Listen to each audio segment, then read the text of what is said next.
Hey guys, I'm Sebastian. I bet you're wondering why I'm staring and pointing at my elbow.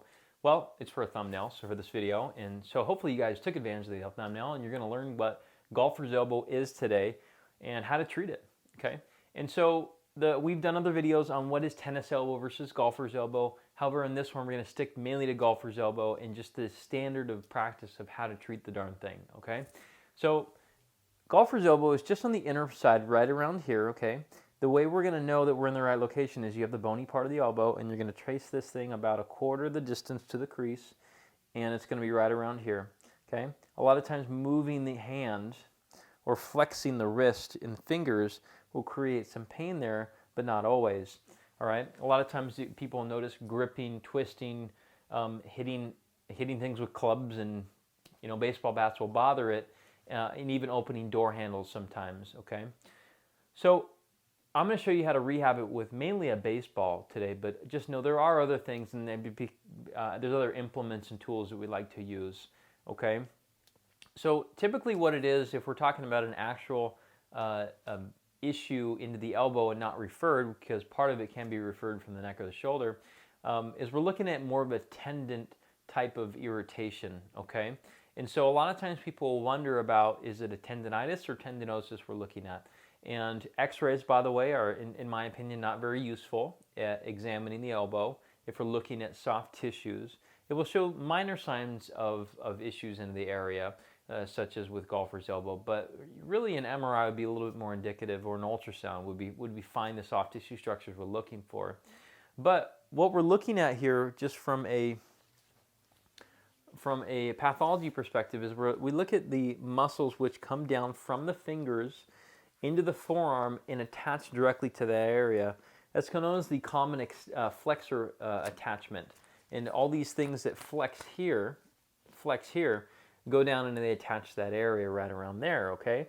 And so there's a common tendon that it has, which can develop some irritation. Now, again, the question being tendonitis or tendinosis, it is an important question actually. And so if it's a new issue and it has some visible swelling, or there's new vascularity in the area on something like an ultrasound, we can name this an itis, which is a new inflammatory type of condition. A degeneration of the tendon, or even a tendinopathy, or an osis, a tendinosis, is something that's older. Now, you can have an acute flare-up of something that's older, but something that's older will not necessarily need the break that a lot of people think that the elbow needs. So, what is a good break? When can you take a break? When can you rest it? Usually in the beginning, if you have something like an itis, a tendinitis, I'd say 5 to 10 days of limited activity is really not a bad idea. However, if it's an osis, a tendinosis, a degeneration type of like an older type of thing, then the standard is loading, okay? Well, you're going to start from an isometric perspective because there's an analgesic or pain reduction effect with isometric loading of a tendon. And then we're going to go more into concentric, eccentric, which is lengthening full motion contractions. Okay, we won't get into those fully today, but I think it's important to note from a scaled approach, risk reward, if you really are scared of this thing getting worse, an isometric contraction is really very low risk, in my opinion. Obviously, you can do it at different intensities, but this is why we have the baseball today. So if we're going to show this elbow here, I like to use different variable grips to start off with. And so first is we're going to take the baseball and we're going to make sure that zooms good. So we're going to take just half of the ball here, okay? And we're actually going to put our pincers on there, almost like we're playing that claw game, okay? I like to start people first with the thumb, and I like to have them take their pinky finger followed by the ring middle and index, and to surround the ball. And I want them to squeeze the ball like you're trying to squish holes into the ball.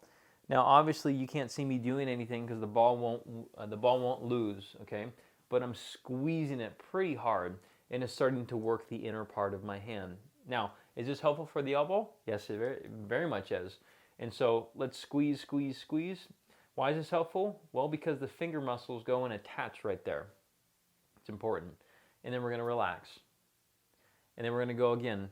If you've lost your position, set up diligently into the position that I mentioned, encompassing half of the ball, not the entire ball, okay? Right into there, and we're going to squeeze, squeeze, squeeze, squeeze, squeeze, okay? Pretty simple. We're going to squeeze for about 10 seconds, and then we're going to relax for 5. It's probably easiest to not move your fingers every time. And we're going to relax for 5. And we're going to tighten up the pincer grip again. Go again, because I was getting a little flat, okay? It's really common for people to get a little lazy in this, myself included. And we're going to do that 4 or 5 times. Next is we're going to palm the ball real deep into the palm, and we're going to lay these things straight like that, and we're going to lay the other ones right on top. Now we're going to use our fingertips to try to pull the ball into your pad, and into the pad of your hand, and relax. Obviously, if you're having issues with this, just do light contractions. You don't have to go very hard. Squeeze and relax.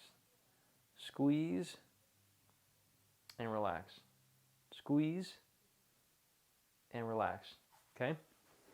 So those are the first 2 major things I like to have people do. Just an isometric contraction with different grips around an object that won't change.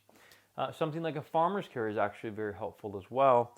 But a lot of people tend to do things like TheraBands, which honestly I don't think are very useful. I don't remember the last time I've used a TheraBand for a case like an elbow problem or a golfer's elbow, but they tend to do stuff like this. Or they use weights, and they do different ranges of motion here, which I don't think is very helpful, personally, and I think an isometric contraction elicits more of a co-contraction effect around the elbow than does just doing kind of sloppy movements with very light resistance. So calibrate in how much load you want to put through the object first. Don't stretch it too excessively, and just see where this takes you, okay? The goal is to create a situation where the body has progressive load over time. And most of you will have an osis, a tendinosis, not an itis. And so the standard in this is loading, progressive loading. Loading is king, okay? And that's what we're doing here. We're starting off with a very light but very adaptable load so the body can adapt and the tendon can regenerate. What we want is we want the collagen and the proteins in the tendon to kind of turn over and recycle and remodel. And that doesn't happen overnight. And so expect to be doing a progressive nature to this type of activity for a couple months, okay? But the proof's in the pudding. If it works, it works. So if you guys find this helpful and you want help from us, we're in Costa Mesa, California. We'd love to help you out. Also, too, if you're looking for what to do next, we do have a guide. The guide is going to cover different aspects of things associated with the elbow. Consider this is a very generic guide. Okay, the generic guide, obviously I don't know anything about you, you don't know anything about me, okay? And so we're in the assumption that there's a lot of different things that we could be creating this. So listen to it, it is very helpful. It'll give you more information you'll get on any other website, and we put it all in one place for you, okay? It's free, and all it takes is your time, okay?